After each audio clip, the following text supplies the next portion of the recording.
So we are mostly talking about ORA.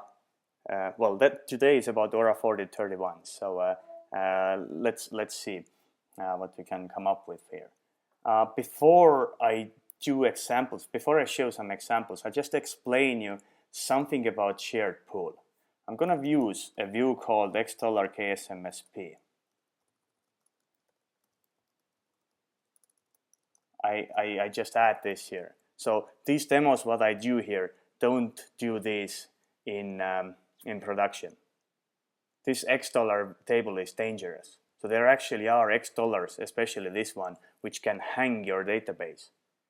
You know, with a plain select query, you can hang your database. So I'll explain why this is, but I use this in my little laptop for demonstrating something about shared pool. So instead of multiple slides and diagrams, I just show you this. So whenever I query X KSMSP, this actually stands for kernel service memory management and SP's shared pool. Whenever I query this, then Oracle actually takes the shared pool latches. Nowadays we can have multiple latches. It takes the shared pool latches, it pretty much locks the shared pool that nobody else would allocate or release memory from it, and then it walks through entire shared pool. It scans through the entire shared pool structure, and it will just return me information about every single little chunk of memory in it. So if 1,000 chunks of memory have been allocated from the shared pool, and another 1,000 chunks are free, then I would see 2,000 rows in here.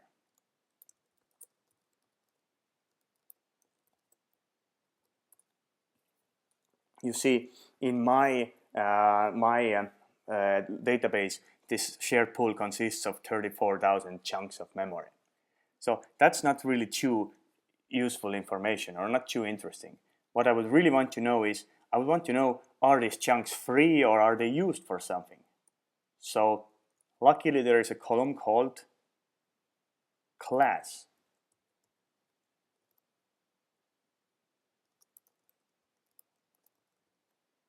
So KSMCH class, CLS means kernel service memory chunk class. All right. So when I run it like that, I see the number of chunks of memory in the shared pool, and I see that 6,000 chunks are free. Also 26 more chunks are also free, but they reside in a special area called reserved area. So the reserved area is an area for big allocations. Oracle doesn't let small allocations to allocate memory from there, even if you have a shortage in the main shared pool area. So this is for reducing fragmentation. That if there is not enough free memory in the free lists of shared pool, then if the allocation is big enough, then it's gonna go into this reserved area, which is set aside in shared pool. So how do we know whether a chunk is big enough to be considered big or not? Well, there is a parameter. Shared pool reserved min alloc. So we shouldn't tune it. You know, this is not something we wanna touch. But this just says that the allocation size should be at least 4,400 bytes in order to Oracle's heap manager to go to this reserved area. So basically the whole idea is you want to keep small players, you want to keep small fish separated from the big fish. So that's how everybody fits in there better. You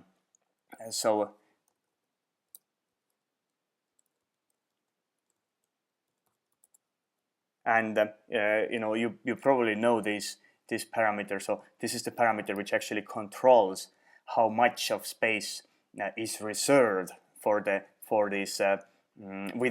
the shared pool for these big allocations. So right now in my case it's only 5 megabytes, and actually where this number comes from, it comes from this parameter. So I have set my shared pool size to 100 megs, only, I want to cause trouble. I set it to 100 megs, and this parameter defaults to 5, and which is 5%. And then this just shows that how big is this reserved area is gonna be. So whatever R as you see here, R means that this chunk is actually in this reserved area. All right. So we see that many free chunks. I'll talk about the other chunks shortly, but just knowing how many chunks we have, free, it's not enough, because we don't know whether these chunks are 20 bytes in size or 200 kilobytes each, right? So we actually want to see the size of these chunks. So in addition to count star, I will probably want sum. I want the sum as well. I want to see the total size of a chunk. So you see, this is now in bytes. This is the size of a chunk. And I see that, hey, we have 4 megabytes of free memory in the shared pool. So, so this is a better indication of how much free space we have. I mean, if you look into this that way. But even that is not enough, because sometimes shared pools get fragmented. Or actually, I have to say, shared pools are always fragmented. Whatever, the problem comes from, the fundamental problem comes from the fact that you can allocate different sizes of chunks from the shared pool. If you allocate chunks of 4 kilobytes to 3 kilobytes, 5 kilobytes, and so on, these chunks are not all the same size, and therefore inevitably sometimes you end up with gaps between the chunks, because if you release a 3 kilobyte, if you release or free a 3 kilobyte chunk, this space is going to be free, but you cannot put the 4 kilobyte chunk in there, because there is only 3 kilobytes of continuous space available. So shared pools are inevitably, they are always fragmented, but usually it doesn't cause trouble. Usually nobody notices it because there is enough free space, or when you run out of free space, you can always flush out big enough chunks to create free space.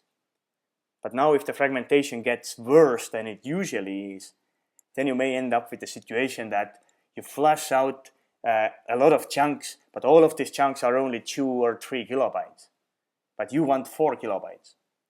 So you may end up flushing out hundreds or thousands of chunks in order to search for a big enough continuous piece of space.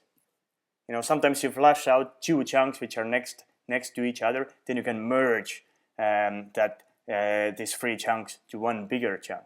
But sometimes that's not enough.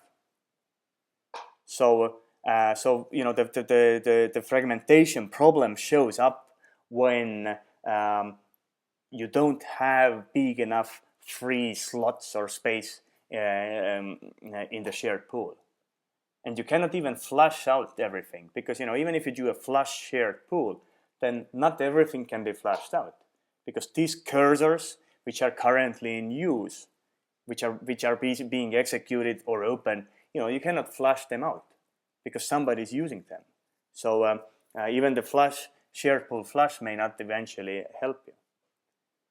And for that reason, whenever we want to troubleshoot or understand do we have a fragmentation problem or not, we should also look into this.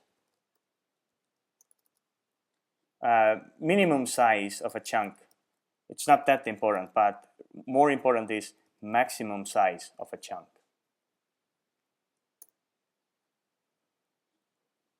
You see what's going on here. So right now, these are the free chunks. The biggest free chunk is less than 5 kilobytes. So luckily, Oracle for its regular SQL operations, nowadays it doesn't try to allocate 20 kilobytes or 50 kilobytes anymore. 50 kilobytes is a very big number in terms of shared pool allocation sizes. Usually Oracle, takes 4 kilobytes, up to 4 kilobytes. And if your SQL statement requires more, then it just splits this allocation up into smaller pieces for SQL statements. But as I will show soon, for PLSQL things are not that easy. So what we do see from here is that we don't have.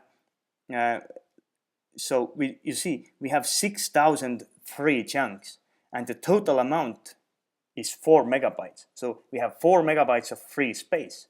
But this is only useful for us if we want to allocate up to this amount of space. But the moment we want 5 kilobytes, then we have a problem. We don't have any chunks which are bigger than that. Then we have to make space. Even though we have 4 megabytes of total space, Oracle has to flush out some chunks in hope to find a bigger chunk, or in hope to free a smaller chunk which is just next to some free chunk. So it could coalesce or merge them, and you end up with 6 or 7 kilobytes, and then you take your file.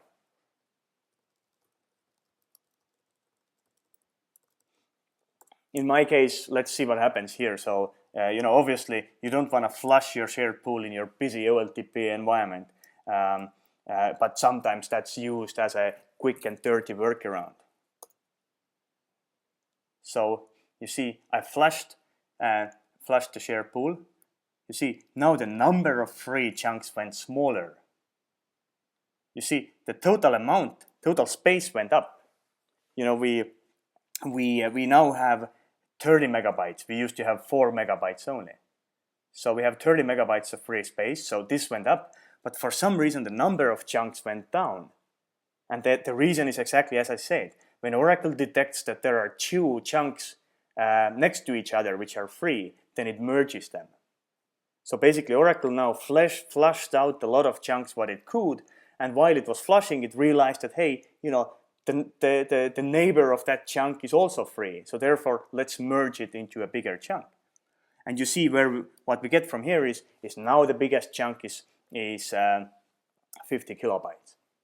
So now we can do allocations up to 50 kilobytes without having to flush anything out. All right. So I'll see if I have any questions which I should answer right away. Okay. Greg asked whether a big execution plan can lead to ORA-4031, and no. So execution plans can also be split into small pieces, 4 kilobyte pieces, starting from Oracle, I think Oracle 10.2 at least, maybe earlier as well. In earlier versions, 9i and so on, you had these issues. Okay. But PLSQL has a problem, and I'll soon demo it to you. Okay, and now I had a few more questions, but I actually intended to explain it next. So first I will take some tea, so I'll be silent for 5 seconds.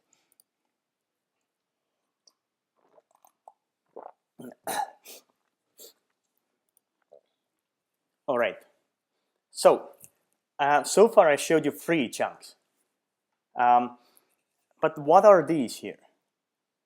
So I'll start with the simplest, permanent chunks. These are not used for cursors or PLSQL and so on. Permanent chunks are used for permanent allocations. Things like the $session array, or $process array, or the transaction array. Things what you allocate during the startup, or sometimes even expand during the runtime, but things what Oracle expects to never to release. So $session, $process, and the many other views like that, they are arrays in memory. They actually reside in shared pool, and they are permanent. So they are not flashed out.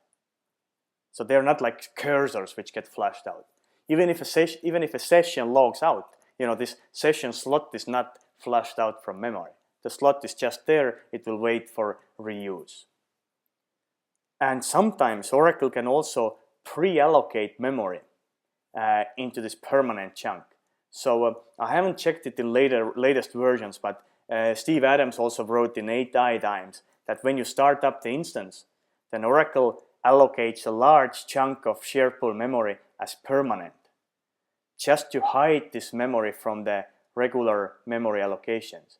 And the reasoning is that if you have a lot of SQL which is not using bind variables, or if you have a lot of allocations which get allocated and never used again, right? You want them to be thrown away sooner than later. So you don't want them to stay in the cache for a long time. What the trick Oracle did is that it took some percentage of the shared pool, allocated as a permanent one, and then what happened? So whenever you had a lot of chunks which didn't get reused, then when a new allocator came in, they went to free lists and they saw that, hey, the free lists are empty. There are no free chunks which are big enough. And therefore, these allocators started flushing out these chunks which had been used only once. So Oracle actually keeps track that whether a chunk has been used only once or multiple times. So there is a thing called LRU list in addition to free lists in the shared pool, least recently used list. And this LRU list has transient end and recurrent end. So any chunk which is only pinned twice, first you pin it because you load it into library cache, and second time you pin it because you now want to execute it, right? Any chunk which is only pinned twice is gonna be in the transient end. So any SQL which you only execute once, it's this SQL is gonna be pinned twice. That you load it into cache, that's one pin, and then you execute it, that's another pin. So this is gonna be in a transient end, and these will be the chunks which are first thrown away when there is memory pressure. But if you repin something, if you pin something again, if you execute the statement the second time, then you will have to pin it again. So that's a third pin already. And then once you unpin it, once the execute finishes, Oracle sees, oops, this guy has been pinned 3 times, therefore this is a chunk which is repeatedly used. And it will actually put it into the recurrent end of the LRU list. So what happens is that if you run out of memory in the free lists, then you first start flushing out things in the transient end, just to get rid of these unused things which are not used anymore. And now when you go through the transient list, you flush everything out and you still don't find what you want, big enough chunk. So this is when normally you would have to start flushing out other chunks which are repeatedly used from the recurrent end. But as a little hack here, Oracle actually checks whether there is any hidden permanent memory. So before it starts flushing out these repeatedly used things, it will go and see whether it can take some of this hidden shared pool memory. So that's the general idea. I'm sure things have changed over versions, plus a lot of things have changed now when we can have multiple shared pool subpools. And we'll get there as well pretty soon, I promise. Okay, that was a quite lengthy explanation about the permanent chunks. So the next one is freeable chunks. You see, even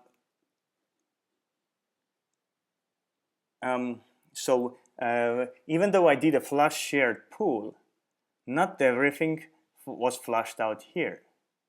And the reason, an important thing to remember here is that freeable does not mean free. Okay, first of all, it's very simple. If something is freeable, then it cannot be free, right?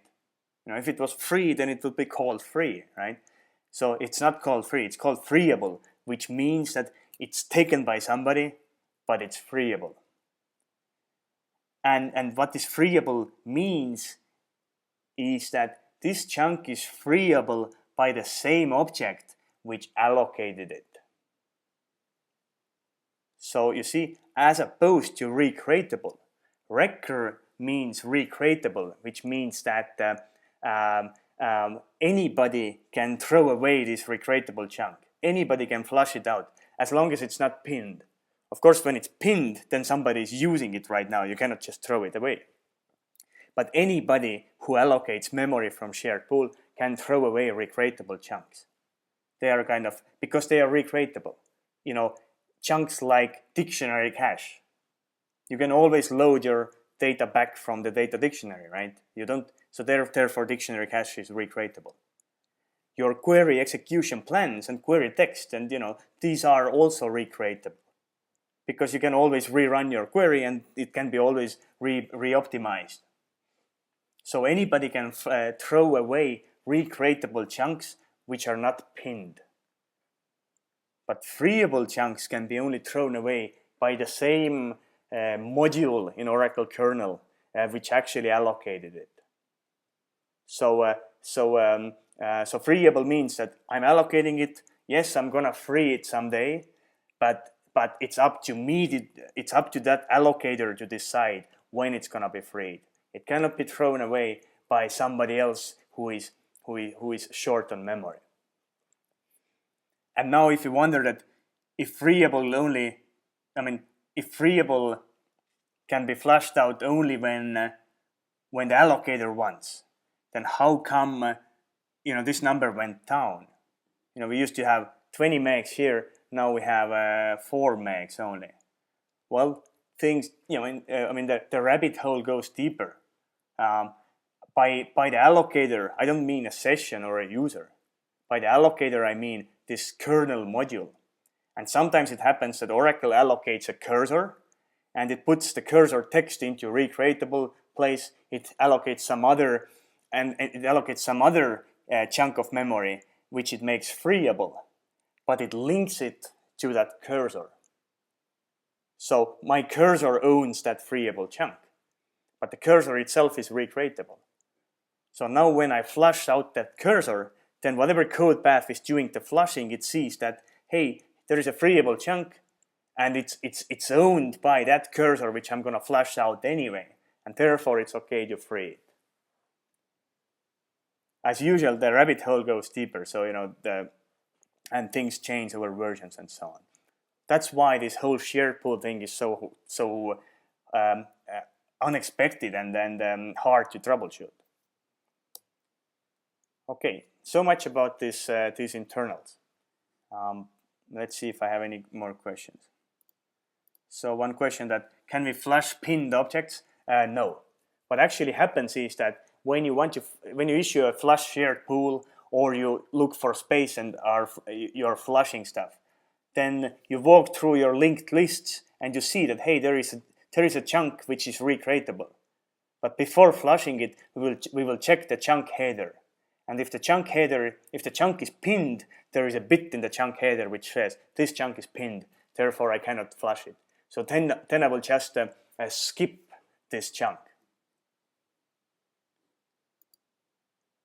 One question, is the LRU in the buffer cache or shared pool as well? Yes, in both. They're totally different things, but buffer cache has a bunch of LRUs. Shared pool has one LRU list per heap. Okay. So I'll get back to some other questions later on. By the way, when we talk about fragmentation, you probably have never heard about fragmentation in buffer cache. Yes, you have heard about fragmentation in shared pool, but never heard about fragmentation in buffer cache. And there is no such thing. And the simple reason is that in buffer cache, you only allocate buffers of the same size. If you have 8 kilobyte block size, then all the buffers in the buffer pool will be 8 kilobyte. You don't have like 9 and 7 kilobytes. This is when the fragmentation is a problem. So you cannot have fragmentation if all your buffers are the same size. And even if you have multiple block sizes in the database, then it just means that you will have to have multiple buffer caches.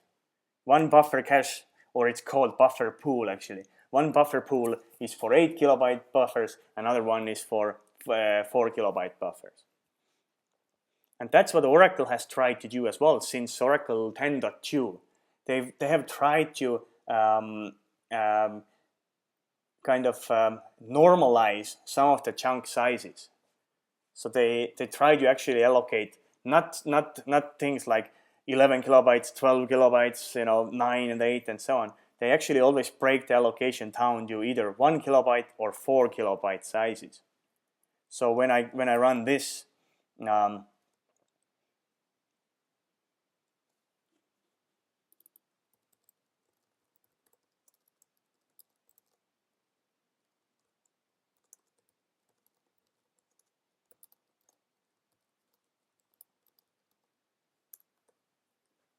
all right, so just check how many chunks I have with different sizes. So this is the count and this is the chunk size. So well, this is 10.2. They are not doing that good job here yet. In 11G they have normalized even better. But you see, there is one chunk size is 4 kilobytes, and then even though I have bigger cursors, even though I have cursors which take more space, Oracle breaks it down to this normalized sizes. And this is another. So this is what the execution plans usually use, and this is what this cursor heap zeros use. So this is some cursor metadata. So this is the chunk size, and we have 5,000 chunks with that size, kind of normalized sizes. All right. So let's look into some metrics now.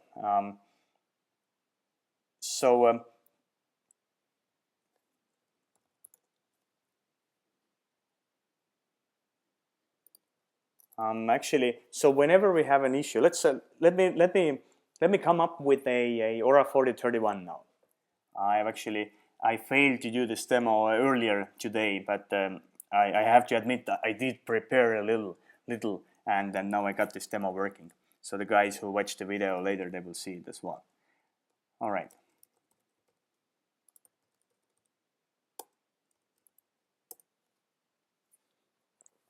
So this is a script that I use for causing hard parses. So basically, I just run a loop, and I just run in this loop. I will just do a select count star, and where row num equals this number. And you see, it's not the bind variable. It's actually a literal variable, and it comes from DBMS random. So basically, I run the same SQL statement again and again and again with just different literal value. All right. Vitsi, että ära grapista on. Ja mä tean, mä panin mutin päälle. All right. So let's run this. And it takes a parameter how many iterations I want to do. Well, I want to do many iterations. Let's hard parse like hell. All right.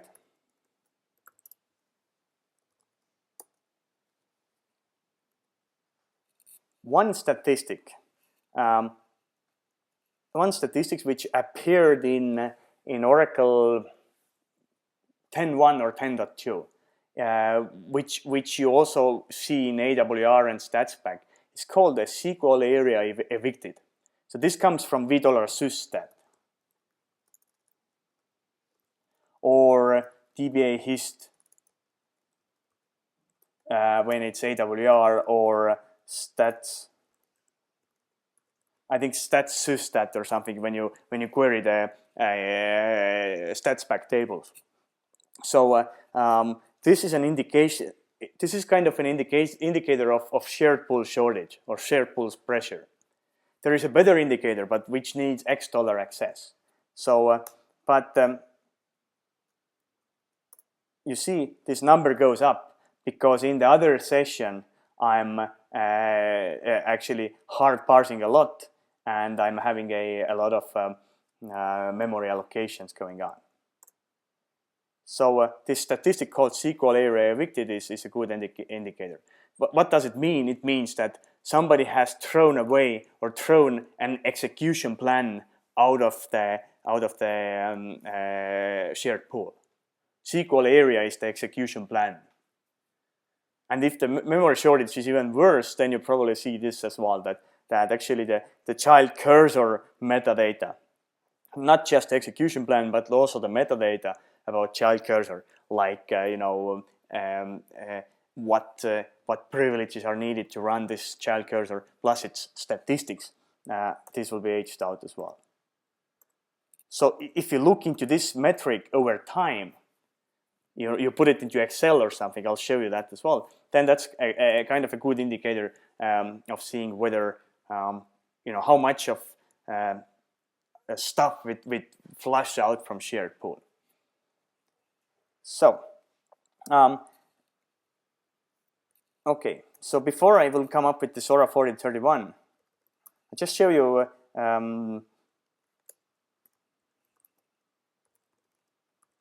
I'll show you a statistic. I mean, I'm sure you have seen this in various reports. It's parse count, and this is the hard parse, right? So whenever you soft parse anything, whenever you do a library cache lookup and basically see whether your cursor is in there in the cache, you have a soft parse, and that's the parse count total. And if you do find your cursor and you can reuse it, then that's it. Then hard parse doesn't happen. But if you don't find your cursor, or if you cannot reuse it for some reason, right, then you will also have to do a hard parse. So soft parse always happens, but hard parse will additionally happen when you actually have to compile the cursor again. I use these statistics in my snapper script. So for example, if I do have this cursor evictions going on, and if I do have a lot of parsing which I see from some AWR report, then I can use snapper like this. I can say I will say show the $sesstat statistics. I'm querying $sesstat, not sysstat. Sesstat is session level. Every session has their own stats. And I will say gather only these statistics. Don't show me wait events and so on, and include only these statistics which contain parse count, or they contain evicted. Right? I can do this. So so this I can do in 10G. On 9i I can use only this like syntax, but in 10G I can use a regular expression. So I can actually do this. In 10G I can say this. It's like a regular expression using Oracle regex. And I say monitor for 5 seconds, do this monitoring exercise only once, and monitor all sessions in the instance. So this will tell me who hard parses the most, and who evicts or flushes out other stuff the most.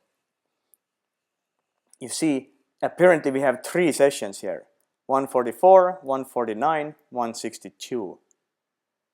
And when I look into the numbers here, so H delta means the human readable delta. So it's instead of showing 1,000 as three zeros here, I show K, or M for million if you do millions of logical IOs or whatever.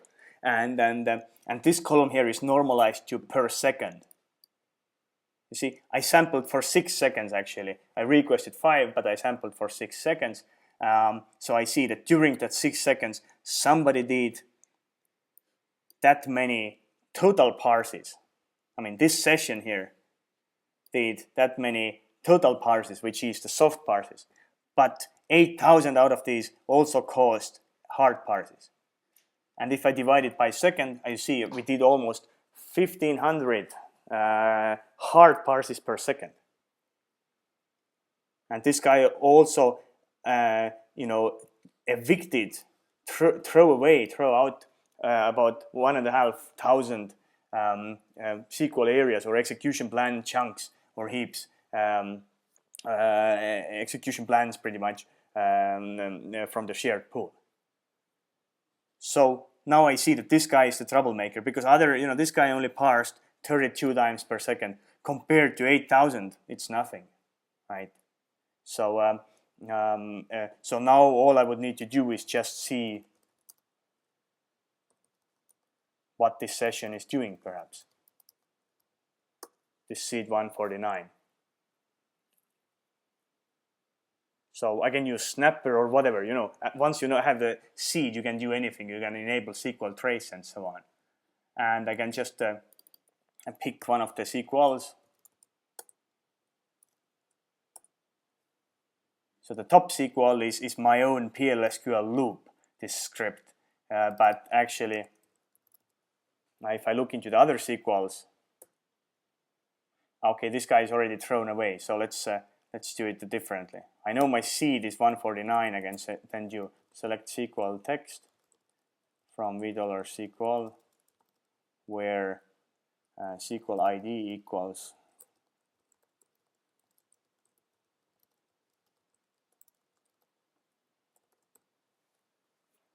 because of all this activity, this old SQL ID, the text for it was already aged out, but this is how I can get these real-time results. And when I see what this guy is running, this session is constantly running this same statement just with a different literal value.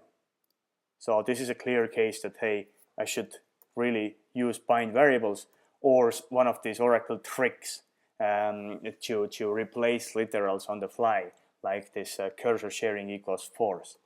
And this issue probably goes away. I won't have that much of new. I won't have so many new allocations from shared pool. All right. Before I will come up with this ORA-4031, another thing is X KGHLU. So this is the contents of that script. Again, it's part of my script package. So KGHLU. Unfortunately, you need to be sys in order to read it. Oracle doesn't externalize it into a view. And I only have one subpool in this shared pool. So, but this is a useful view which indicates how much activity there is going on in this shared pool. So how much allocation activity and so on. So for example, it tells me how many chunks have been flushed out. So I've even written scripts which collect this data every few minutes, and just you can plot it later on. This is how many times we have moved some chunk around in the LRU list. Basically, when you unpin a chunk, then this will often result in a LRU list move around. And this tells you how many recurrent chunks we have and how many transient chunks we have in this particular heap or subpool of the heap. Okay, and this column tells you how many times we didn't find anything when we flushed out chunks. So basically, Oracle first goes to the free lists where you have completely free chunks.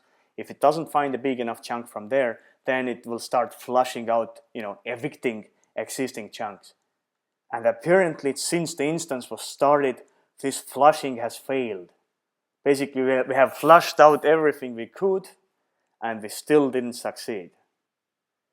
This means ORA-4031s. This means these errors. ORA-4031s. We didn't find from free list. We scanned. This means free unpinned. We tried to free unpinned chunks. We freed them, but we didn't succeed finding a big enough chunk, and we had to return one error. And this tells you the last size of how big this allocation size was, how many bytes we wanted, why we failed. And this error is actually shown somewhere in this error text as well, and it's really important. Because in my case, I immediately see that, hey, this guy wanted over a half a megabyte of memory. That's a really long, that's a really big amount in Oracle, shared pool terms.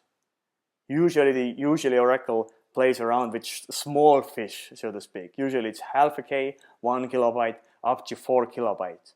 So it's really not healthy to constantly release and allocate these big amounts of memory. So what I would do in this case, well, that's clearly a case where I would want to, first of all, I have to find out what is this object, what caused this allocation, and we'll get there as well. But secondly, whatever object it is, I would, if possible, I would want to pin it into shared pool during the instance startup. Because it's better to do these big allocations instantly when you start up, after you start up, when you still have plenty of big free chunks available, as opposed to somewhere later when everything is already fragmented because of all these small allocations. All right. So, and Oracle actually has gone to this reserved area, and it didn't find this big enough chunk from the reserved area, and then it had a miss. Well, and the miss means that I didn't get my chunk. This allocation failed from the reserved area. So this is the last allocation size which caused the failure. This is the maximum ever seen. All right. Okay, I've been promising to show you this ORA-4031 error now, and let's do it. All right, so I have a package. So I told you when you run a really long SQL statement, then Oracle breaks it down to 4 kilobyte chunks. In 10G anyway, maybe in earlier versions, I don't remember that anymore. But 9i is ancient anyway, and 8i and so on. But anyway, so this is my package. I'm not using a SQL statement. I'm actually creating a PLSQL package. And it's actually a procedure, not even a package. And you see what the contents are. I just wanted to create a lot of stuff in here. And you see down here, this file itself is 3,700 lines long. And this file itself, with all the white space, it's 4 megabytes long. Sorry, no, it's 400 kilobytes long. Right. So this is a hell of a big PLSQL package or procedure. Well, maybe you already see that, hey, it's probably better to have many different packages or multiple different packages which are smaller instead of one PLSQL package which is 10 megabytes in size. And in newer versions, Oracle actually can split out individual procedures of a package, as far as I understand. But anyway, in this case, this is one single procedure. You cannot really split this up into, or Oracle cannot split this one up into smaller pieces. All right.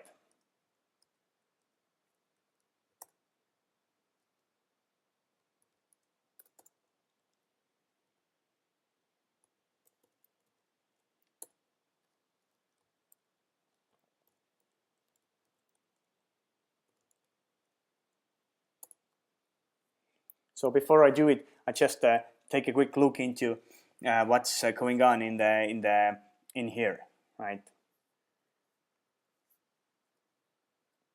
So we have the biggest free chunk is 5 kilobytes only, and the biggest free chunk in this reserved area is 200 kilobytes. So, and now I will run my script. So this will try to create the package. I could actually try to recompile the existing one because I already have a version here. Okay, it's still running. It's probably going to take a long time because you see my parsing script is still working as well. I'm still hard parsing little statements like hell, so I'm competing for the shared pool resources.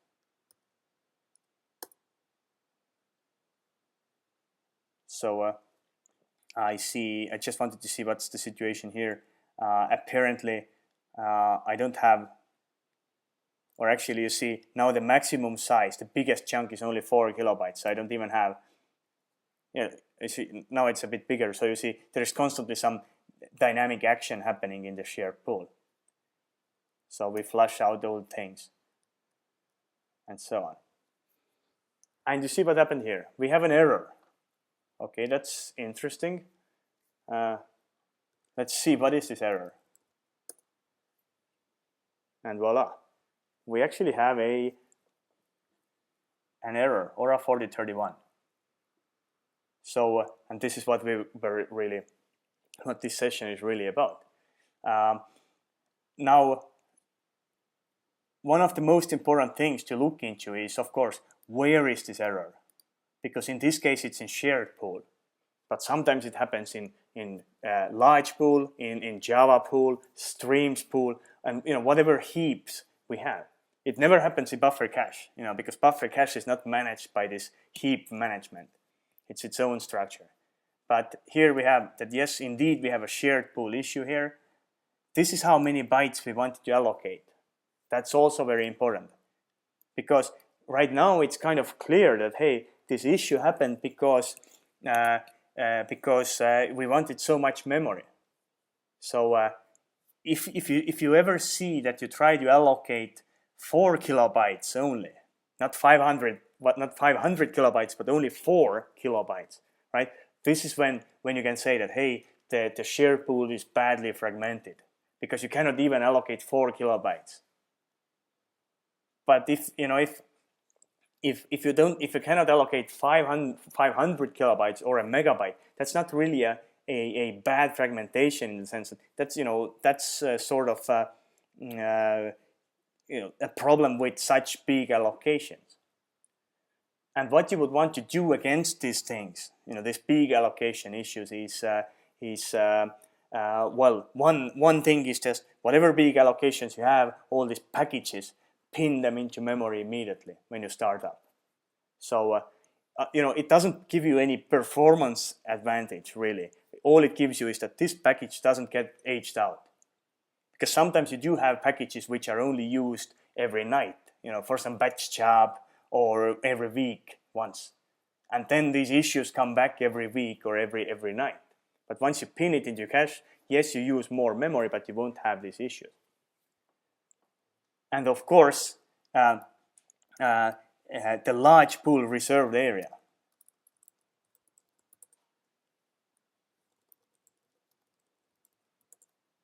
Oh, sorry, not large pool, but shared pool reserved area. This is the reason. I mean, this reserved area exists for such big allocations. This is why we have the reserved area.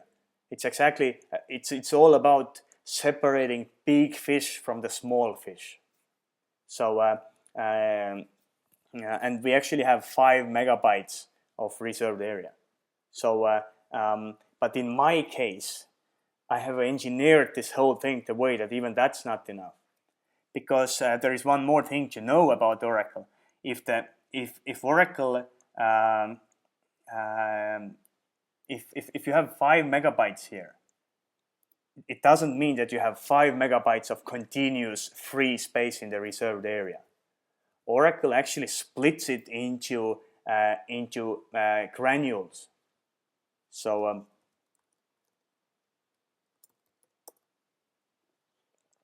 depending on your SGA size, things consist, shared pool and then buffer cache and so on. They consist of granules.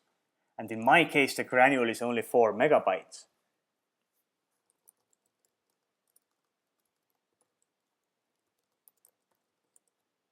You see, my shared pool is 100 megs. My granule size, so this is the amount by which you can extend or reduce some buffer cache or shared pool size. The granule size is 4 megabytes. I can actually query this SGA dynamic components.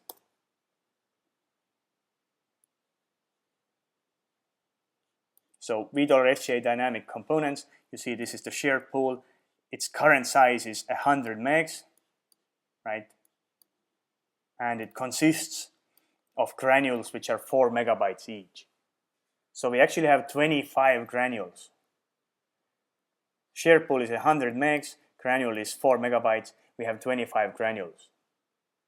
And how Oracle allocates this space, it actually takes an equal amount from each granule.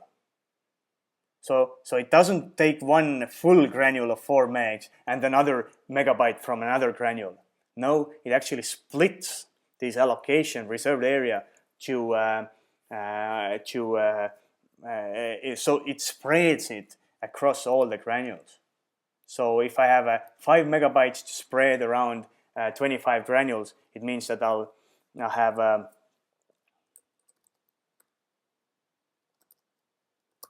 my brain has stopped working. About 200 kilobytes per granule, right? So I have about 200 kilobytes per granule. So when I start up, yes, Oracle allocates 5 megabytes of reserved area. But you see, well, we actually have 26 free chunks here. Yes, the total is about 5 megabytes. But each of these granules, this 5 megabytes is split into 25 or 26 different physical regions. Therefore, the biggest granule is the biggest free chunk, biggest continuous free chunk in this area is also only 200 kilobytes. So, this is another limitation which I deliberately engineered here. What you would have to do in real life,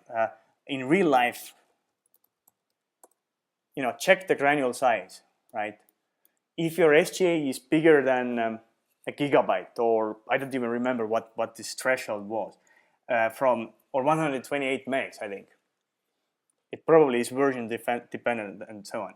If your SGA is bigger, then Oracle uses bigger granules, like 16 megs is a default in bigger SGAs. In some cases, you might want to even change it bigger.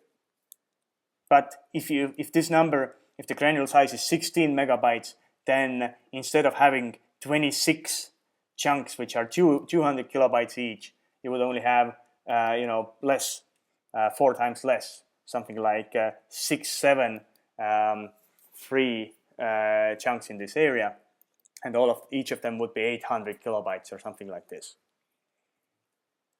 All right. So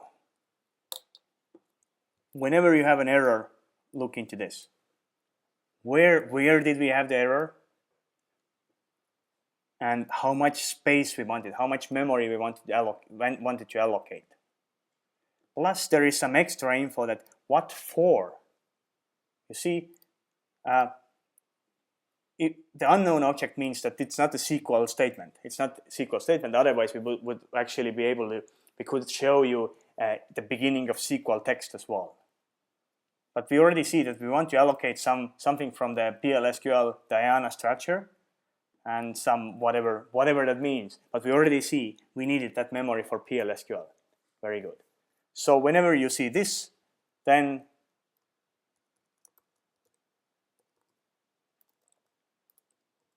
you can use this KGHLU script.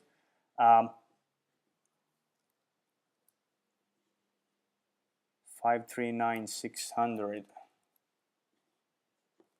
You see, this number 1, there used to be number 1 here. So we tried to free a bunch of chunks from the main shared pool area, and we failed. This unsuccessful went up by 1. Plus, then we went to the reserved area, and we also failed. This went up from 1 to 2 again. And apparently this doesn't work.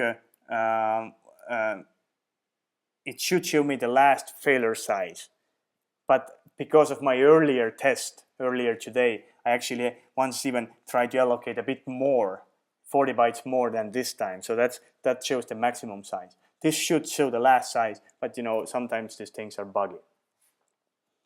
All right. So before I look into a trace file, I think we are running out of time as well. I'll show you another script. This is based on an $X table. So there is a table called X KSMLRU. So I just have a script with this name. So I select from X KSMLRU. All right. And the X KSMLRU is a really useful view which shows you who flushed out what and why. So it even shows you this data here even when the ORA-4031 didn't happen, because what usually or often happens is that even before you see the ORA-4031, before that you already see bad performance. So and sometimes you have every week or whenever this issue happens, you have bad performance, high CPU usage, shared pool latch contention, a lot of junk flushed out from shared pool, and everybody complains. So this is when you can look into X KSMLRU. This shows you that this is like a list of top flushers. And let me just look into the bottom one. So apparently somebody has flushed out 16 chunks. By the way, even before we go there, this doesn't count the chunks flushed out from the transient end of LRU list. Because transient chunks, these ones which are used only once, their SQL statement which is executed only once, that's supposed to be flushed out anyway. So this only counts these chunks which are flushed out from the recurrent end. So we flush out everything from the transient end, we still don't get what we want, then we proceed to the recurrent, frequently used end of the LRU list. And this is when these numbers will be incremented. Oracle, by the way, flushes out 8 chunks at a time and then sees, merges whatever adjacent chunks it finds during this flush, and then sees whether it has enough space, whether it finds a big enough free chunk. If it doesn't, then it takes another 8 and so on. So if you look into this, this is a normal thing to see. For example, somebody flushed out 16 chunks. We wanted to allocate something for this reason. Well, put it into MetaLink, you might get lucky and see what it is. Put it into MetaLink bug section. This is the allocation size. We wanted to get 4,200 bytes, and this is the beginning of SQL text, and this is the hash value. So I can actually go to $SQL or some historic table and see what is the full SQL text. Or even hash, you can even look into hash if you know how to convert hash values to partial SQL IDs.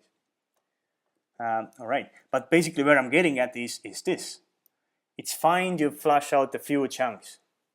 100 chunks, it's not so big of a problem either. But you see Oracle lists that somebody has flushed out 4,000 chunks. So that's gotta be a problem, because if you want to flush out 4,000 chunks, you gotta hold the shared pool for quite a long time, and you cannot just throw away the shared pool chunk without notifying the library cache, because you might have a cursor who has an execution plan in a separate chunk, and now you want to flush out that execution plan. You cannot just throw it away.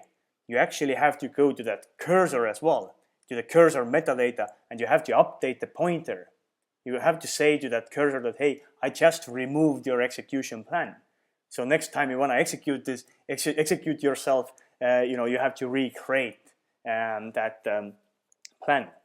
So when you flush out things, you won't see only shared pool latch contention. You will actually see library cache latch contention or library cache mutex contention, depending on the version of Oracle. But anyway, this guy is the troublemaker. We flushed out 4,000 chunks because we tried to allocate 500 kilobytes for this some sort of this reason. If you don't know what it is, then put it into MetaLink. This is, by the way, the session address.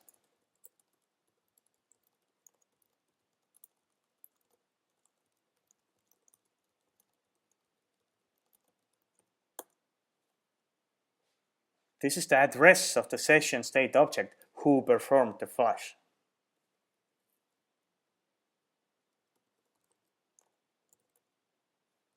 But the problem with this is that this address, maybe the troublemaker has logged out already or crashed or whatever, and the new session logged on and just reused the same slot at that address. So you cannot be really sure whether the session who is logged on right now here is the one who caused this trouble. Well, what helps is if you look into the logon time to see when this session logged on. Because if the problem happened an hour ago and this session logged on 5 hours ago already, then you know that this session is the troublemaker. All right. So, and see what's going on. So this script is just a select query, as you see. We select from X $KSMLRU. I run it again, and you see its contents change. What Oracle does, so this X $KSMLRU is a really fun view. It resets its contents to empty when you query it. So this, it keeps like a top list. I think it's top 10. You see, in my case, it seems to be top 10. Top 10 flushers. And if I don't query it for months, then what I see here is the top flusher during this multiple months of time. And the moment I query it, its contents are reset and this top list is built again. It starts from scratch. So you see, the next time I ran it, that the 4,000 went away, and the next, during my query here, or while I was talking, somebody flushed out 80 chunks and so on. So what I've done sometimes to monitor things is something like this.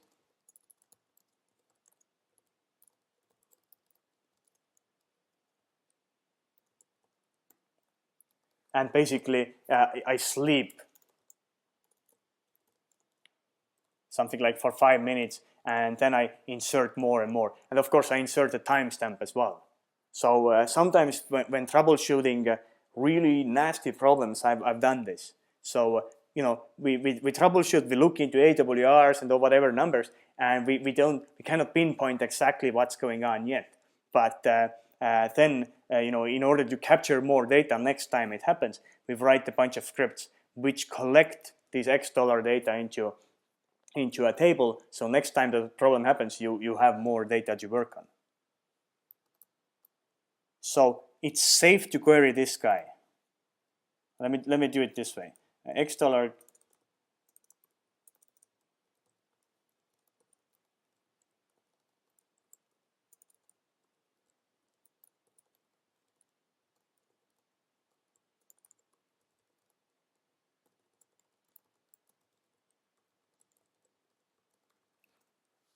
So it's safe to query this guy, it's safe to query this guy, but it's not safe to query that guy, because this guy goes through the entire shared pool while holding shared pool latches. And you can hang your database so that even sysdba cannot log on. If you ever have to do this, if you have to query this, then make sure you know the SPID of your process, who is querying it, and log on to that Unix box. And when the hang lasts for longer than desired, then you can do a kill -9 on your process. Because 10 pmon will clean up after your process and it will release the latches you held. But even sysdba cannot log on when shared pool latch is held for a long time. Because every session, including sysdba's one, needs to allocate space in shared pool. Okay, so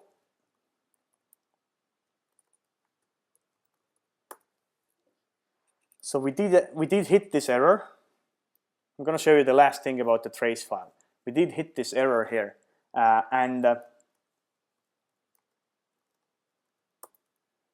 starting from some version, probably 10G again, there are a bunch of new parameters called 4031 dump bitvec. This is actually a bitmap. I'm not going to convert it to bits or binary, but I'm going to convert it to hex, so it would be a bit perhaps more obvious. So this is a bitmap. And in hex it looks like that. In binary it would look like a bunch of ones and zeros. And every 1 and 0 there has a meaning, that what details to dump out when an ORA-4031 happens. So there should be a note in Metalink, or there probably is information in Metalink about what these bits mean. I have a note somewhere as well. Maybe someday I will publish it if I find it. So basically, but thanks to this mechanism, ORA-4031 dumps are done when you have an error. And Oracle actually has another parameter which kind of protects you from too many dumps. Because if you have 1,000 sessions and now you run out of space, then you don't want all these 1,000 sessions start performing a heap dump. There's the 4031 dump. So actually there are some limits. One limit is that don't do more dumps than once per hour here. Okay. Before this parameter appeared, the solution was something like this. I'll do it with alter session, but you would need to do it with alter system or put it into SP file or init ORA. You probably all know this. This is how you enable SQL trace, for example. You set an event 10046 and you have this extra details here. But equally, you can use this, you can set actions for errors. That whenever an error happens, do something. So basically, whenever 4031 happens, do this. Trace name heap dump level 2. And I don't want, I will just say explicitly lifetime 1.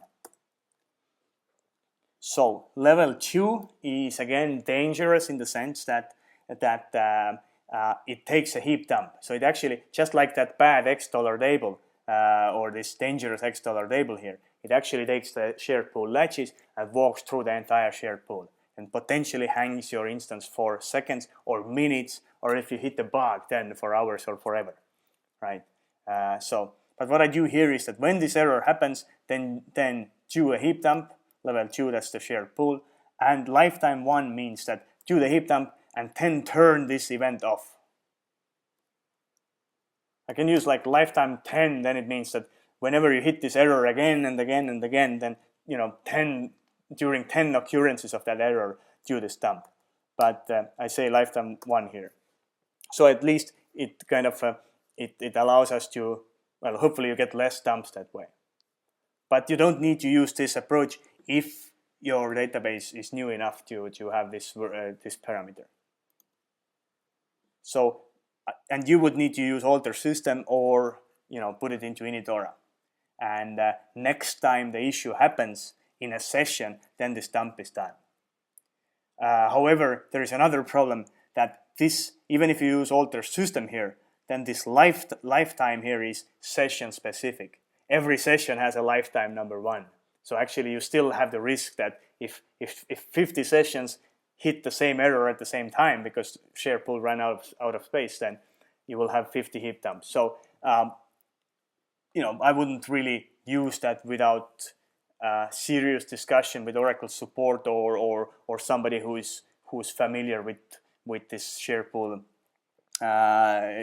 stuff. Okay, but anyway, thanks to this parameter, Oracle did dump some information into trace file.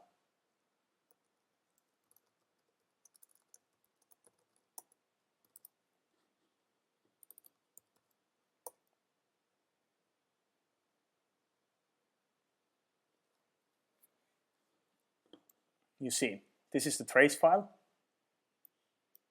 In the beginning, you already said that if you don't want this, if this causes trouble to you and makes the problem worse, then you can set this bit vec to 0, right? Then everything is disabled. All right, and by the way, I'm not going to go through the whole dump. We would need another session for that, but I'll just show you the main thing here. So the same data what you already saw. We wanted to allocate. What's important is that what for and how much space we try to allocate. So did we have a heavy fragmentation issue, or we just requested a way big chunk at the wrong time, or had not configured our shared pool reserved area big enough for our workload? All right.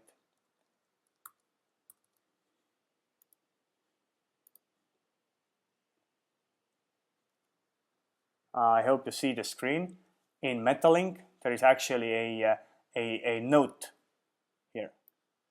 There is a note which kind of walks you through from how to read this automatically generated ORA-4031 dump. Apparently, it's available since 9205, so which is nice. So that's kind of covers almost all reasonable databases. I'm sure somebody still runs 7.3 somewhere and they die, but these are usually not this most. These are usually some legacy databases which not that many people care about anymore until they break, of course. All right.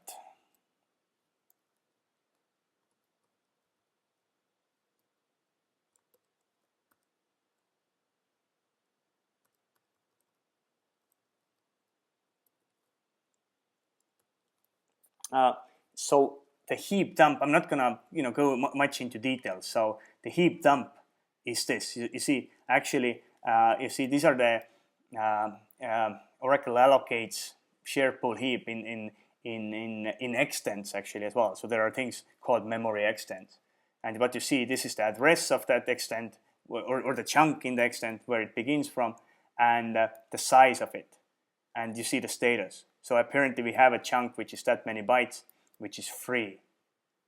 There is some other chunk which is used by somebody, but it's freeable by the allocator, and it's used for this reason. So this tells you the reason. What object is it? Like is it a SQL area? Is it some statistics area, and so on. And why I searched here, you see free lists tells you how many free chunks you have. And this shared pool has many free lists, like 254 free lists for very small chunks, a bit bigger chunks, a bit bigger chunks. So whenever you have a chunk which size is 88 bytes up to this size here, it's put under this free list. So that Oracle, if Oracle knows in advance how much memory you need, or whenever you allocate memory, you tell Oracle that, hey, give me 88 bytes. Then Oracle knows that it should start from this bucket where chunks starting from 88 bytes are. There is no reason to go here. You go to this 88, and if you don't find what you want from here, you go to the next size. And if you find a chunk from here, you will split it into what you require plus whatever remains you will put back to this appropriate bucket.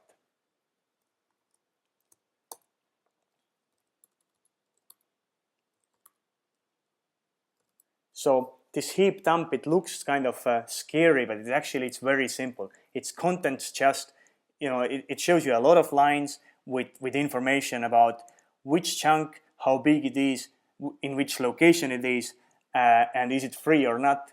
And if it's not free, then what was it allocated for? So the structure of a heap dump is really simple if you kind of look into that.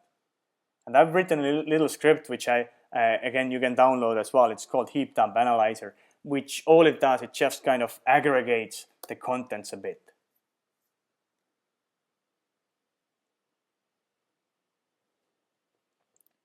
All right, I gotta scroll upwards. All right, here it is. So basically, just if you look into that script, you see it's very simple. It just aggregates and sums up some details a bit. So for example, I see that there is in SGA heap, so this is the shared pool heap actually, we have 1,400 chunks which are of that size, and they total this much, right? And they are done for permanent allocations. So all these internal allocations what Oracle uses. So apparently there is some sort of SGA I/O buffer where some I/O is buffered. And I would probably want to search for free if I'm troubleshooting something. I want to see what is the biggest free chunk. So you see, there seems to be one chunk which is almost 4 megabytes, but this chunk itself is not. It's not in the shared pool heap anymore. If you read it like this, so this heap dump has done a recursive dump. So whenever it found another heap inside the shared pool heap, then it went on and dumped that as well, like recursively, or it just went in that. And you see, we have allocated almost 4 megabytes from heap is here, from the shared pool heap. It's a recreatable chunk, and it's probably pinned all the time, I think. And the reason why we allocated, or what for did we allocate it, is this. So we allocated this for this reason, or this is the chunk type. And actually, recursively, the same chunk here, it's dumped out. So basically, we go inside that allocation, and we recognize that, hey, it's another heap. It's actually a heap inside a heap. And we have dumped it as well. And the contents of that heap now are free. But the shared pool manager cannot throw this away, or it cannot use this, because the shared pool doesn't look inside its allocations. All the shared pool manager knows is that it has a recreatable chunk here allocated for this reason. So I just wanted to show that what kind of useful data you would get out from a heap dump file. And I've spoken to Oracle support recently, and the guys behind my Oracle support, and they are actually building a tool which allows you to upload these trace files into Metalink, and then it analyzes it and gets back to you with common with some recommendations. Basically, it checks for common things done wrong, like subpool imbalance and stuff like that, and recommends you something. All right, so I'm over time. Nevertheless, I'm going to show you one more thing. I'm not going to go too much into detail, but I'll show you one more thing.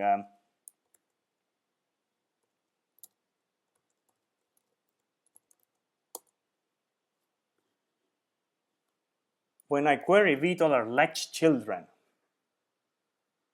since 9.2 onwards, I will actually see that we have 7 shared pool latches.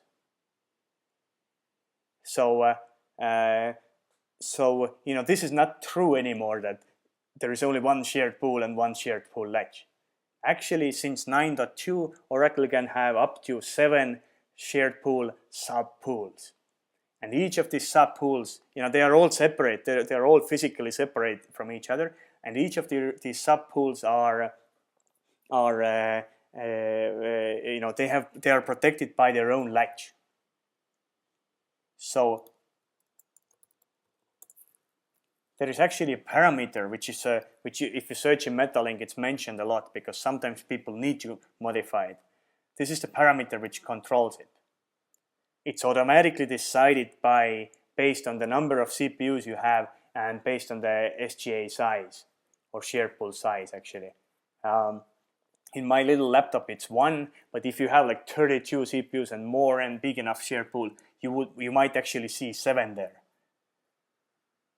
In my case, I see the same info from here. You see, only 1 latch is heavily used. The other 6 latches are only used when shared pool is resized or initialized. Or I think flush uses the others as well. But we really only actually use 1 subpool because only 1 latch is used heavily.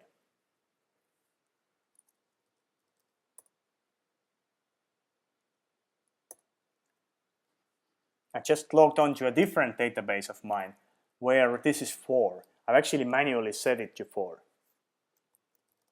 So this is how many shared pool subheaps we have.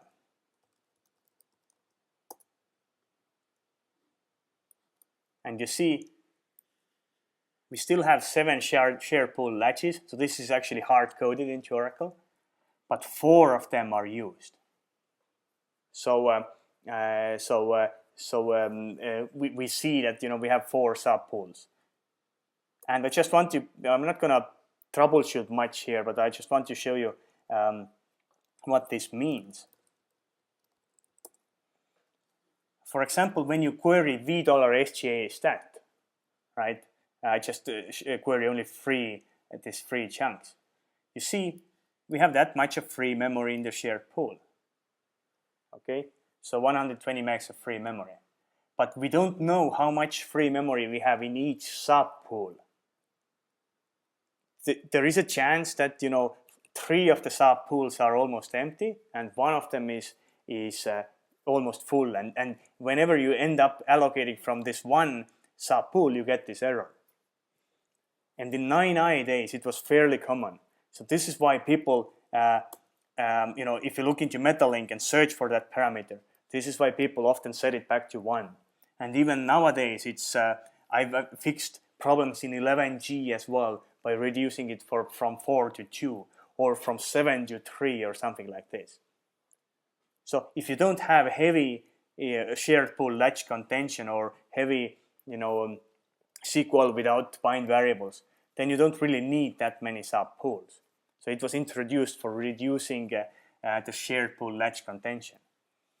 Because instead of 1 latch, you would have 7 latches, which are all used less. But the problem here is that this we don't know how this free memory breaks down here. But luckily, the $X table under this $SGA stat has this info. It actually breaks the usage down. So if you use my script SGA stat X, again it should be in the script zip file with my scripts. It tells you how the space is allocated. So the total space is 300 megabytes. So my shared pool is 300 megs. But you see, this is the breakdown, how different subpools use it. So apparently 3 subpools have gotten 80 megs, but subpool number 4 has had more allocations when the instance started up. And that's why it grabbed more of that free space to itself. Or it grabbed more of that uninitialized space to itself. And as I search for free, now I see how this space has been broken down, and I see that, so this pool has 24 megs of free space, this has 35, 33, and so on. So we don't see too bad imbalance from here. But on the other hand, we don't know how fragmented this free memory is. Perhaps one pool has better fragmentation, other one has worse. So, but anyway, so with multiple subpools, it is possible to see this info. Also, when you use this script, what I showed you earlier it returned only 1 row. How many flushes we have, how many failures, ORA-4031s. So when you have multiple subpools, you will see that from here as well. So for each subpool, we see the difference, how many flushes we've had, and so on. So if you constantly have this misses here or here, you see this number goes up and up and up, but the other subpools don't have this problem. Well, that's a fair indicator that there is something wrong with this subpool.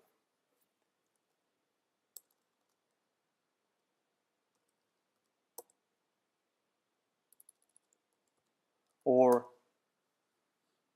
yet another script which tells you who has flushed and how much, for what kind of allocation, and for how big allocation. Then you will see the subpools from here as well. Again, this is the subpool number. If you see the biggest flushes are always in the subpool number 2, always thousands of flushes have been done from subpool number 2, then there may be a subpool issue. Then you would need to go to the SGA stat X script, and first of all check whether all the subpools are roughly at the same size. If they are not, then unfortunately there is nothing you can do other than dynamically increasing the shared pool. But otherwise, when this guy doesn't ever release this memory, back on its own. So either you should try to make your shared pool smaller and then bigger again, or just bigger. If you have shared pool problems, then you probably don't want to make it smaller anyway, at least not during the critical production time. Because when you make it smaller, a lot of things have to be flushed out, which makes the whole parsing and CPU usage and shared pool latch contention cycle much worse. All right.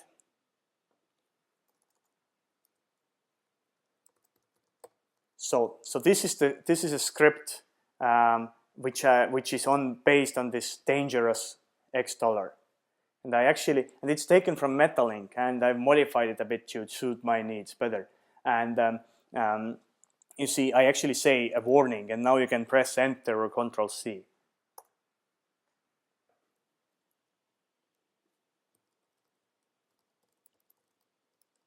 I think I had a little formatting issue here. Okay, so I ran this X KSMSP, and this is a script for analyzing fragmentation as well. And I just wanted to show you, it's basically doing the same thing like I showed you in the beginning when I ran this group by on various columns on the X KSMSP. So this script queries the same view. It does the same thing, but it's slightly more pretty and more sophisticated. And you see, if you have multiple subpools, then you get this information for each subpool. And as I searched for free memory here, I get the list of free memory chunks. So what you see from here is that, well, we have 45 chunks which are bigger than 10 kilobytes in subpool number 1, right? So the total space is 14 megs, and the max bytes is what you want. You see, the biggest chunk, the maximum, the biggest chunk, biggest free chunk in this subpool is 7 megabytes. So you know it's a very big chunk. Here you have even 12 megabytes. So you know we definitely don't have a fragmentation issue in these subpools. I mean, yes, some of the subpool may be fragmented, and that's fine. You know, that's how Oracle heaps work, or that's how any heap works, really. But with variable allocation sizes. But you know, at least we don't have a problem. You know, even if somebody wanted 500 kilobytes, then they still would be able to get it from here, because the biggest free chunk, biggest continuous free chunk is 12 megs. So we don't have a fragmentation problem here. But if I run the same one on my other database where I did have this ORA error,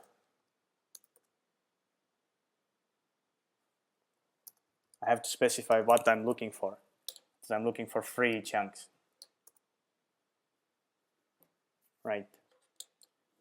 So you see, in the previous output, we had chunks all the way to 10 kilobytes or sorry, over 10 kilobytes. So because that's already a big size, and you know, some chunks were tens or over 10 megabytes. But here, the biggest chunks are between 4 and 5 kilobytes. Actually, I think there is some measuring error, but they're more like between 3 and 4. I think there is a rounding issue here in this query. But anyway, you see, we don't have two big chunks. So we actually have a chunk which is 4032 only. So we already have like an issue, because if I want 4 kilobytes, 4096 kilobytes, then we would have to flush something out from here. We cannot get 4096 bytes from the free area, because the biggest one is a few bytes smaller. And we cannot allocate 4096 from here either, from the reserved area.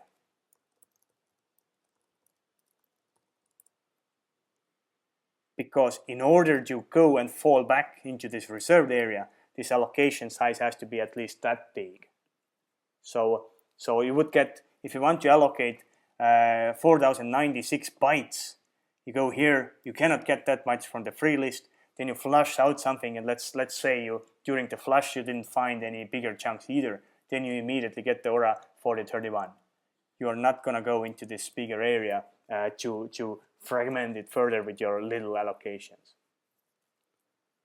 All right, so I'm only 35 minutes overdue, so it's actually better than last time, and I think in the morning I went 40 minutes over time. So all right, let's see some questions. I only will take a couple of questions. So that's the issue with this free seminars. If you come and attend my troubleshooting seminars, you will actually see slides as well occasionally. Plus, you can ask for more questions. So what is a simulator? So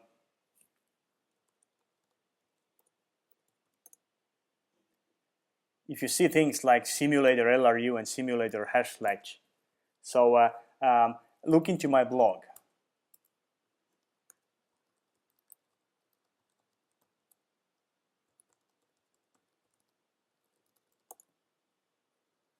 If you search for something like library cache simulator tunnel podder, I have written a blog entry. So I explain there what it is. So basically simulators are memory structures and some code which is used for remembering which cursors were in memory. And if you remember which cursor was in memory in past, then when you have to reload it and reparse it, then you know that, hey, I'm reparsing something which already was in memory. Therefore, if my shared pool was somewhat bigger, then I wouldn't have to do this reparsing work again, and I would save time. So all the advisors, the library cache, shared pool and buffer cache advisors work on simulators.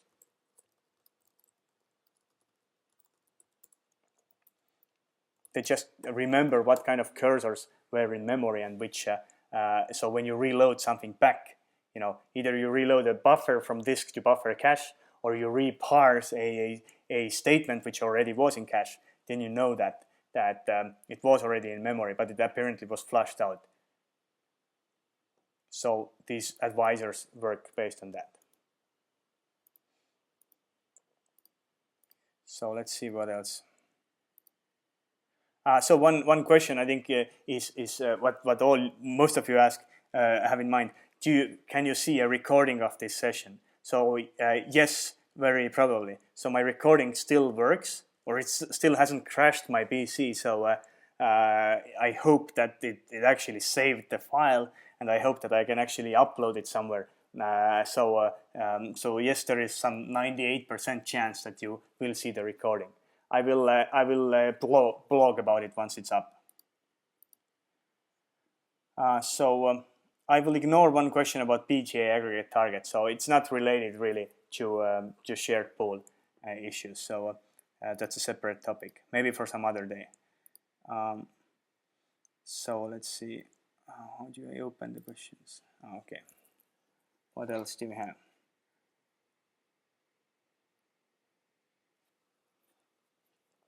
So I think one very good question is that, okay, what if you actually hit ORA-4031s, and then or maybe you don't see them yet, but you already have this flushing and parsing spikes and so on, and you have shared pool fragmentation, and one of the things which you may want to do as a workaround for reaching at least the evening or weekend to fix it, one of the things is then flushing to shared pool. But flushing shared pool is not really, at some point of time, it may help you the first time or the second time. And in some cases, it may continue to help you, to stay below this critical mass of fragmentation. But sometimes you actually flush, you cause all this parsing trouble, but things don't get better because your shared pool is so full of pinned small chunks which cannot be flushed out anyway, or you have some other a bug or memory leak in the shared pool. So what are the options? How do I keep my server running so I wouldn't have to restart it during the day? And well, the answer number one is just make the shared pool bigger. There is no easy way around it if you already have this problem. Make the shared pool bigger. Maybe don't bump it up by a gigabyte immediately. Maybe add 100 megs per hour, or some amount incrementally until you reach the evening when you can shut down, or the weekend. So I wouldn't just bump it up by a gigabyte. I would just add smaller pieces. you got to do it if your SGA target is already at the SGA max size, right? Then you have to well, just reduce your buffer cache. Or if you don't use SGA target, you still can manually alter the buffer cache smaller and increase the shared pool. Yes, something will go slower because you will have less buffers cached, but at least you won't have these parsing issues for the 31s. But again, if a lot of these issues come from not bad Oracle configuration, but from not using proper cursor management, from not using bind variables. This is how you end up fragmenting your shared pool much faster. You will hit this critical mass much faster than normally. But I have to admit that one of these common issues from Oracle side is these multiple subpools. So this parameter what I showed you, it's actually one of the, over half of the shared pool related issues what I've troubleshooted at the end resolution, or one of these things has been to actually reduce the number of subpools. 7 subpools, I don't see how you need this. And especially when you eventually start using bind variables properly and you don't log on and out for every separate request, then you don't really need the shared pool latches that much at all, because everything you need is already loaded into cache. So one question about the reserved area that doesn't.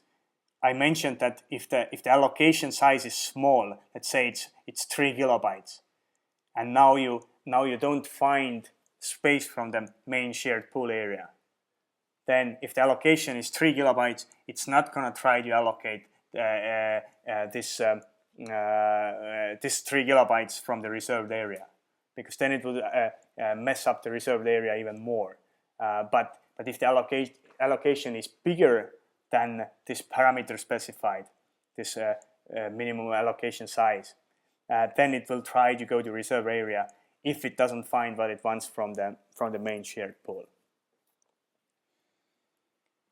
Okay, because if you do let these small allocations into reserved pool, there is a chance that you cannot get them out of there anymore because they are pinned. And then maybe all your tens of megabytes of the reserved area are unusable for the large allocations, because every now and then, or every here and there, every location here and there, you have this little fish or small fish who blocks the space for a bigger one.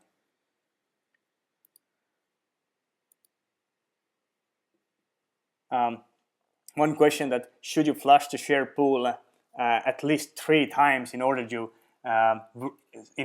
so that it would work well because of dependencies. And the reason is not dependencies, because when you flush something out, so the dependencies, I don't think this is the reason. So you can have a table definition or some sort of view definition in library cache, and now a SQL depends on it. If you reach that, so if this SQL is unpinned, then you can throw it away. If you reach that SQL, you can flush out the SQL, and once you arrive to the view definition in library cache or that object, you can flush it out as well. And if it's the other way around, if you first arrive at the view definition, then you can still throw it away, because you will walk the dependencies. You will see that, okay, I wanna throw away this view definition, and oops, I cannot throw it away because somebody depends on me. But then you can walk the dependencies and see who depends on me. So and you see that, hey, there is a SQL which depends on me, which is unpinned, and I can flush it out. So this is doable thanks to the dependency list, but I have to admit I'm not fully sure whether Oracle actually does it. So there may be something there that perhaps if a chunk is used by other objects in library cache, it has dependencies, perhaps Oracle just bails out and doesn't flush it out. But I have to guess here. I would guess that Oracle actually does walk the dependencies because you want to flush out everything. But I think the bigger reason is that if you constantly execute cursors, then if you do a shared pool flush, then at first time some of these executions or some of these objects may be not flushed out because they happened to be pinned at the time. So when you run another flush after that immediately, then perhaps these chunks which were pinned 3 seconds ago, they are not pinned anymore, and you can flush them out as well, and therefore opening up a better chance to coalesce free chunks into bigger ones. So yes, when I want to, I think, long story short, when I want to have this emergency workaround and desperate workaround, and I have flushed the shared pool, I usually have flushed it twice. Not so more than once, but twice, or you can just try 3 as well. Unfortunately, it's not easy to test this kind of thing because you don't want to test this out in your production environment. And if you run a little benchmark in test environment, it may not represent the reality. So when I showed you Snapper, let's see if we see this.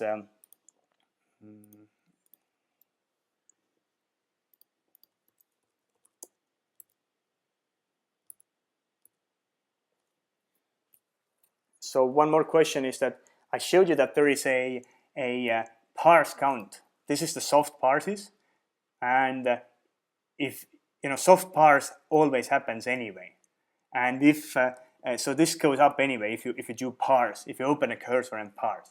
And hard parse additionally happens. It happens as well if you don't find your cursor from cache. But the question was that what about if the cursor is in cursor cache? So as Tom Kite has said, when the cursor cache, when your statement is in a cursor cache, then a softer soft parse happens. You still have a soft parse, but it's softer, and the reason is that cursor cache already keeps the library cache lock in place and pointers to the actual physical location of the cursor. So soft parse means that you have to do a library cache lookup because you don't know where your cursor physically is. But the softer soft parse, thanks to the cursor cache, doesn't have to do a library cache lookup. It doesn't have to walk through the library cache, hash tables, because the pointers to the physical location of the cursor are in place. And now there is a question that is there a statistic which shows that whether you had a softer soft parse or not? And yes, there is. So session cursor cache hits. So when you run Snapper on a session, well, let's run it. I'm ridiculously over time anyway, so what the hell. I'm gonna run lots of soft parses. So lots of soft parses is another loop which just parses the same statement all over again. So let me just use a new session. So it just parses the same statement, so it should be a lot of soft parses and a lot of cursor cache hits. So my seed is 149. Let's run Snapper on it. I'm actually lazy. I have a shortcut called SN which runs Snapper for me with these options you see there.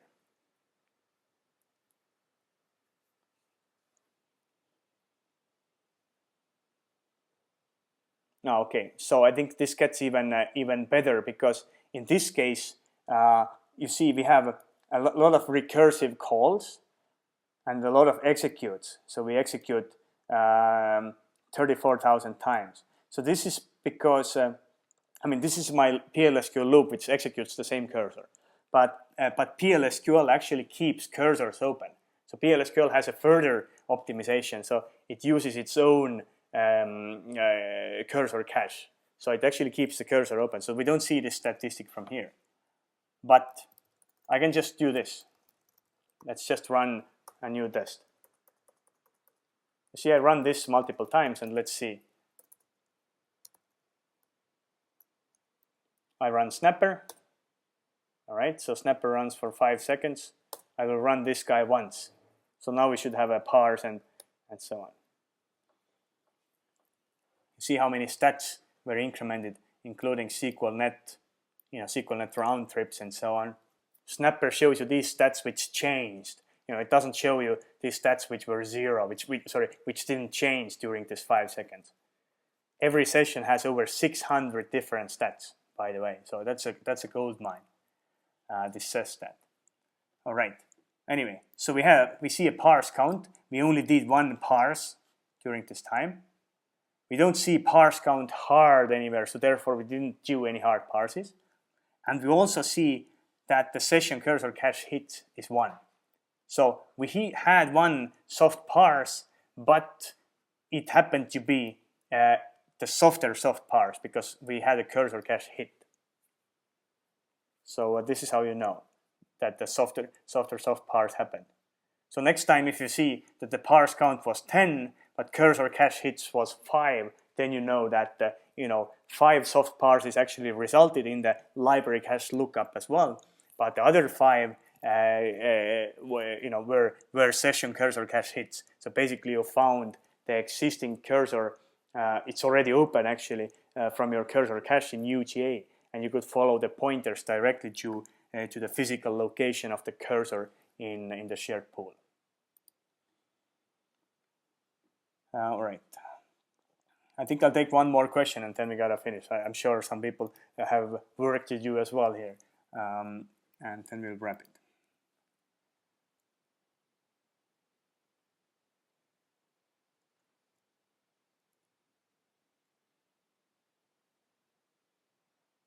One question was that, let's see. One question was that, I think this is like a topic for some other day, but nowadays you can have buffer cache inside shared pool, right? So you heard it right. Nowadays you can have buffer cache inside shared pool. Google buffer cache inside shared pool, right? If you Google for that, you will end up in my blog and you will see this article. And actually you can have it in streams pool as well, as it turned out later. So if you look into the second article,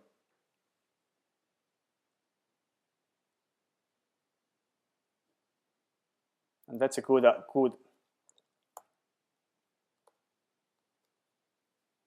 article for finishing up actually. So next time when you look into SGA stat and you see KGH no access, so that for some reason somebody takes 10 megabytes from my shared pool for KGH no access, then read this article further. I have evidence or proof which shows that this memory inside shared pool is actually part of buffer cache. So this memory is used by these buffers, for example. So this is the block number, file number, block number, and object ID. And the reason this is needed for SGA target, it's needed for automatically, or it's needed for reducing shared pool size if needed. So, well, you can read about that yourself. Okay, so I could go on for another 4 hours, but I think that's enough. I hope that this recording will turn out well, and I will try to upload it somewhere. Thanks for attending this session. We had like almost 200 people, I think, logged on to this one, so it's really awesome. I think I'll be doing more of these sessions. So check out my blog, check out my awesome seminars where you actually can ask questions with voice and get almost all your questions answered. And stay tuned. I will probably do more of these events in the near future. Thanks very much, and I'm gonna log out now. Bye.